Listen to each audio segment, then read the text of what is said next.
Welcome back, everyone. We're diving deep into the courage habit today by Kate Swoboda. Yeah, really interesting stuff. Should resonate with anyone who wants to kind of break free a bit. Totally. It's all about facing those fears and embracing, a bolder version of ourselves. Right. No more playing small. Exactly.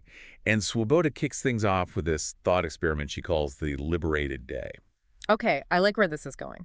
So imagine a day completely free from limitations, no fears, doubts, just pure possibility. So, kind of like a blank slate, but with like unlimited courage? Yes. What would your most courageous self be doing differently? That's a good question. It makes you think about what you'd go for if you knew you couldn't fail. Exactly. And the book shares some really inspiring examples. Like, there's this one story about Shay. Okay, what happened with Shay? So Shay always felt this pressure to conform, to fit in, but deep down, Yeah, I get that. she yearned for something more.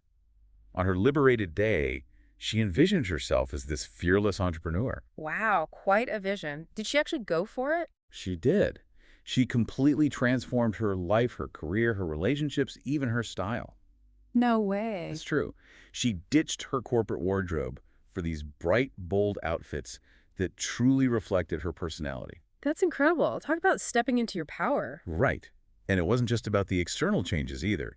This newfound boldness spilled over into every area of her life. It's amazing how, like, acknowledging those desires, even just as a thought experiment, can have such a ripple effect. It's powerful stuff. Ooh. And Shay's story isn't unique. The book also talks about Ellen, who craved something totally different. Oh, really? What was Ellen's vision? For her, it was all about embracing a slower pace. Yeah. Quiet time, reflection, simplicity. In today's world, that almost feels rebellious, doesn't it? Totally. And on her liberated day, that's exactly what Ellen envisioned for herself. I'm guessing she didn't just imagine it, though. Did she actually make changes in her life? She did. She quit her high-stress job, downsized to a tiny house, the whole 9 yards. Wow. That's commitment to a vision. Right. And it highlights how courage can look different for everyone. Absolutely. It's not one size fits all. So I'm curious, what about you listening? If you could have a liberated day, what would your most courageous self be doing differently? Take a moment and really sit with that question. What comes to mind? Because that's where it all starts, right? Yeah. Identifying those desires, that vision of our most courageous selves. Exactly. And then we can start figuring out how to actually make those visions a reality. And that's where Swoboda introduces this concept of a primary focus.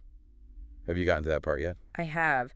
Basically, it's about identifying 3 specific areas you want to focus on to, step into that more courageous version of yourself. Okay, so we're talking about like setting intentions, but with a focus on building courage in those areas. Exactly. And these could be like tangible goals or more internal shifts. Give me some examples. Sure. Like maybe you finally write that book you've been dreaming of, or you learn to say no more often, or you finally have that difficult conversation you've been putting off. So it's about identifying what truly matters to us and then finding the courage to actually pursue it, even when it's scary. Exactly. And believe me, those fears and doubts will definitely pop up along the way. Oh, tell me about it. They always do. But that's where the real work begins, understanding those fears and learning how to work with them rather than letting them control us. So how do we deal with those fears, especially when they feel so real and so in control? Yeah, well, that's where this whole idea of fear routines comes in. Okay, fear routines. I'm listening. So Swoboda talks about how our brains are kind of hardwired for efficiency, Right, like always looking for the path of least resistance. Exactly. And when we encounter something challenging, something that pushes us outside that comfort zone, our brain immediately searches for the quickest way to, like, reduce that tension. So it's like our brain is saying, warning, discomfort detected, activate emergency fear response. Pretty much. And often that automatic response, the routine our brain defaults to, isn't actually helpful in the long run. It just provides this instant but temporary relief from that discomfort. It's like hitting the snooze button on our fears, but they just keep coming back louder each time. That's a great way to put it. And those go-to reactions, those snooze buttons, they become our fear routines. And the tricky part is we often don't even realize we're stuck in them. Okay, so what are these fear routines exactly? Or are you talking like hiding under the covers and avoiding all responsibility? Well, it can manifest in different ways. Swoboda outlines 4 common ones: the perfectionist, the martyr, the pessimist, and the saboteur. So it sounds vaguely familiar, like something I read in my psychology textbook back in college, but give me a refresher. So the perfectionist, as you might guess, is all about striving for better, but never quite feeling good enough. Always pushing, always critiquing, never satisfied. Oh, I know that one all too well. The constant pressure to do more, be more, can be exhausting. Exactly, and ultimately it leads to burnout because that finish line keeps moving further away. It's like they're running on a treadmill of their own making, always striving, but never arriving. And then you have the martyr. This is the person who always puts everyone else's needs before their own, constantly sacrificing their own well-being for the sake of others. The classic people pleaser, Yeah. always putting themselves last. I can see how that would lead to burnout as well, just a different kind. Absolutely. And while it might feel good in the moment, that sense of being needed and appreciated, it's not sustainable in the long term. It leads to resentment, exhaustion, and often a feeling of being completely taken for granted. It's like they're trying to pour from an empty cup. Eventually, there's nothing left to give. Exactly. And then we have the pessimist. It's not going to work out anyway, is practically their life motto. Oh, the perpetual pessimist. Yeah. Always focusing on the negative, expecting the worst case scenario. Right. And that negativity becomes a self-fulfilling prophecy because if you're already convinced things won't work out, why even bother trying? It's like they talk themselves out of even taking the first step, which is heartbreaking because you never know what could have been. Exactly. And finally, we have the saboteur. This is the master of self-sabotage, always finding ways to derail their own success, often unconsciously. So kind of like that little voice inside that says, yeah, you can't do that. Who are you kidding? But it actually leads to you like missing deadlines or not even trying. Exactly.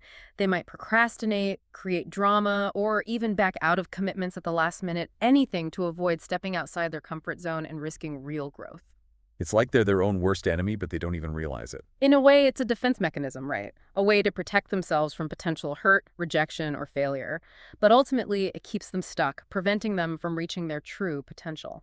So we've all got our own personal brand of fear routine, but the good news is we don't have to let these patterns control us. Exactly.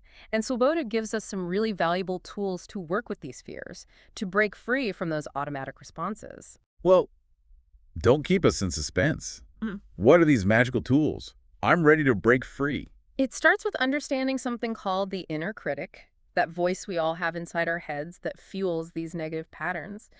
It's that voice that tells us we're not good enough, we'll fail, we're not worthy. Oh, the inner critic. Right. We've all got one, and it can be such a buzzkill. Yeah. So how do we deal with that? Because telling it to shut up never seems to work. It's not about silencing that voice, but rather learning how to listen without getting swept away by it. Swoboda calls this listening without attachment. Okay, listening without attachment. So we're not trying to silence the inner critic completely, but we're also not letting it run the show. It sounds like a fine line to walk. It is, but it's so powerful once you get the hang of it. Think of it this way. Imagine you're walking down the street and you overhear someone having a total meltdown, right? Okay, I'm picturing it. They're venting, maybe being a little dramatic, but you don't take it personally, right? Right, because it's not about me. I can just observe without getting involved. Exactly. And that's how we approach the inner critic. We acknowledge those thoughts and feelings, but we don't let them define us. We don't have to believe everything our inner critic says. It's like creating some distance between ourselves and those negative thoughts. We hear them, we acknowledge them, but we don't let them take root and control our actions. Precisely. And once we've created that space, we can start to challenge those deeply ingrained beliefs, those capital S stories that Swoboda talks about. Right, the stories we tell ourselves about who we are, what's possible for us, all that. And these stories, they can be so subtle, so ingrained, that we don't even realize they're running the show. We just accept them as truth. And how do these stories actually hold us back? Can you give me an example? Sure, the book talks about this woman, Carolyn, who was a self-proclaimed nomad. Always moving from one job to the next, one relationship to another commitment, terrified her. I know some people like that. Always searching for the next best thing, never settling down. And for Carolyn, it all stemmed from this belief that committing to one thing meant saying no to everything else. She was so afraid of missing out that she never allowed herself to fully invest in anything. That fear of missing out is a powerful thing, isn't it? It can really keep us from going all in on anything. Absolutely. And that's where the real work begins, questioning those stories, challenging those long-held beliefs. Okay, so how do we actually do that? How do we rewrite a story that feels so ingrained, so much a part of who we are? Swoboda suggests asking yourself two really powerful questions whenever you bump up against one of these limiting beliefs. First, What am I making this mean? Okay, what am I making this mean? Interesting. And the second question is this really true? Because often those stories we're telling ourselves, they're not based on facts. They're based on past experiences, on fears, on assumptions. So in Carolyn's case, she might ask herself, what am I making commitment mean? Mm-hmm. Does it really have to equal a loss of freedom? Or could it actually lead to a deeper sense of fulfillment, a sense of belonging? Exactly. And by asking herself those questions, she can start to see alternative perspectives.